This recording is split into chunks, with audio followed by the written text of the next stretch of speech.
اللہ کا نبی صرف چند عقائد لے کر نہیں آتا کہ عقیدہ یہ رکھو اور عبادت یہ کرو اور قصہ ختم ہو گیا، باقی جو جی چاہے کرو، ایسا نہیں ہوتا۔ اللہ کا نبی عقیدہ بھی لاتا ہے، اس عقیدے کے مطابق پوری زندگی کا لاہ عمل لاتا ہے۔ اس لاہ عمل میں سیاسیات بھی ہیں، اس میں عدلیہ بھی ہے، اس میں تعلیم اور تعلم بھی ہے، اس میں کاروبار اور معیشت بھی ہے، یعنی پوری زندگی کا لاہ عمل اللہ کا نبی لے کے آتا ہے۔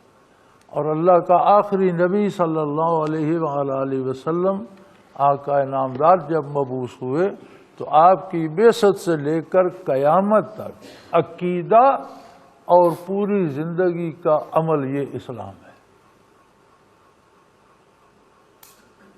کیا آپ نے سیاست نہیں کی؟ کیا آپ نے عدالتیں نہیں بنائی؟ کیا آپ نے تعلیم و تعلم کا خیال نہیں رکھا؟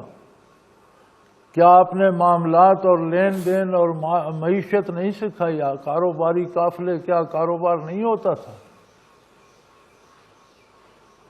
ایک فرانسیسی مصنف ہے، اس نے ایک کتاب لکھی ہے پیغمبر اسلام محمد صلی اللہ علیہ وسلم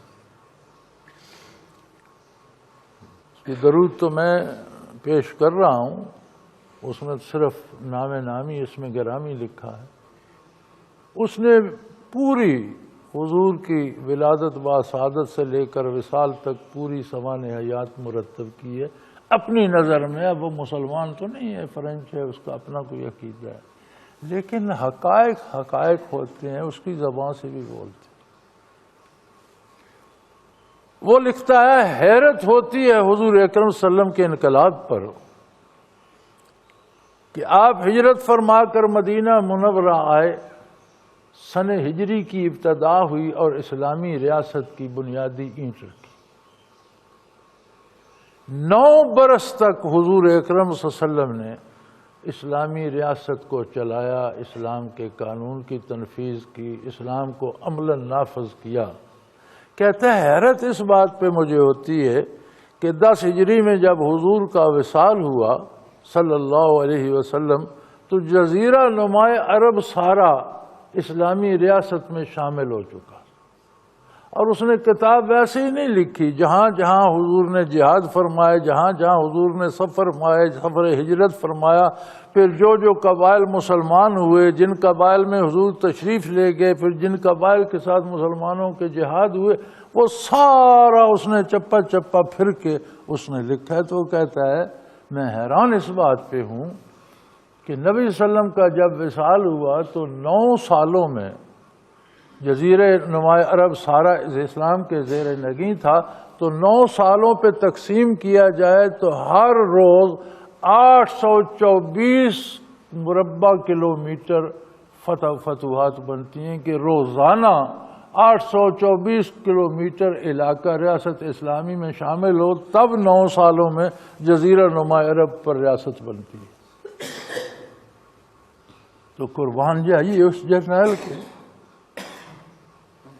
جس نے مدینے کی ایک بستی سے لے کر پورے جزیرہ نما عرب پر ریاست اسلام کی قائم کر دی، جس کا نظام اسلامی تھا، جس کی سیاست اسلامی تھی، جس کی تجارت اسلامی تھی، جس کا تعلیم و تعلم تعلیم کی طرف حضور کی توجہ کتنی تھی کہ بدر کے قیدیوں میں فرمایا جو فدیہ نہیں دے سکتے تو انہیں لکھنا پڑھنا آتا ہے تو مدینہ کے بچوں کو لکھنا پڑھنا سکھا دیں، یہی ان کا فدیہ ہے، انہیں آزاد کر دیا جائے۔ یہ بنیادی اینٹ جب رکھی جا رہی تھی ریاست کی، تب سے بچوں کی تعلیم کا بھی اہتمام کیا جا رہا ہے۔ یہ آج کون سا فلسفہ آ گیا ہے کہ دین تو بندے کی ذاتی بات ہے اور ریاستی امور اور سیاست یہ ایک الگ شے ہے۔ سیاست الگ ہوگی تو دین کے پاس باقی بچے گا کیا؟ پھر تو لوگ فرد ہو کر ہی جئیں گے۔ اسلام لوگوں کو فرد ہو کر نہیں چھوڑتا، اسلام لوگوں کو اجتماعیت کی طرف اور پوری انسانی زندگی کو اجتماعیت کی طرف دعوت دیتا ہے۔ اسلام تو کافروں کو بھی زندہ رہنے کے حقوق دیتا ہے کہ یہ مسلم ریاست میں اپنے حقوق حاصل کرتے رہیں، خواہ کفر پر رہیں، لیکن ایک اجتماعی اور ایک اجتماعیت کی زندگی بسر کریں۔ یہاں چونکہ اب ہماری اپنی زندگیاں اللہ ہمیں معاف کرے اسلام سے خالی ہو چکی ہیں، پھر جو ہم میں سے اقتدار میں آتا ہے وہ چاہتا ہے کہ اسلام کی بندشیں مجھ پر نہ ہو، میں فرعون کی طرح اپنی ہر خواہش اپنی مرضی سے پوری کرتا رہوں۔ پھر وہ کہتا ہے یار اسلام کو تو الگ رکھو اور معاشی نظام الگ ہوگا۔ معاشی نظام الگ کون سا تم نے بنایا؟ پورے ملک کو سود کھانے پہ لگا دیا، پورا ملک اللہ کے رسول کے ساتھ حالت جنگ میں ہے، پھر کہتے ہیں مجھ پر مصیبتیں آتی ہیں۔ جنگ میں تو تکلیفیں ہوتی ہیں، جب اللہ کے رسول سے قومی حیثیت سے آپ جنگ کر رہے ہیں تو جنگ میں تو زخم لگتے ہیں، پھر چیخنے کی کیا بات ہے؟ اور اس افراتفری میں بھی جو سود نہیں کھاتا وہ ان دکھوں سے محفوظ ہے جو سود خوروں پہ۔